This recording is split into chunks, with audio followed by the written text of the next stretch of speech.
আসন্ন এডিসি নির্বাচনকে সামনে রেখে দক্ষিণ জেলার শান্তিরবাজার মহকুমার মনুবাজারে শক্তি প্রদর্শন করল তিপ্রামথা। ২৬ বীরচন্দ্র কলসি কেন্দ্রের প্রার্থী কেনারাম রিয়াংকে জয়যুক্ত করার লক্ষ্যে আয়োজিত হয় এক সুবিশাল মিছিল, যা মনুবাজারের বিভিন্ন এলাকা প্রদক্ষিণ করে।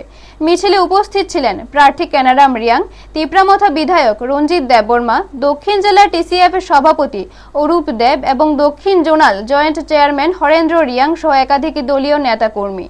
মিছিল শেষে আয়োজিত পথসভায় নেতৃবৃন্দ জনগণের উদ্দেশ্যে বলেন, আসন্ন এডিসি নির্বাচনে তিপ্রামথা বিপুল ভোটে জয়লাভ করবে।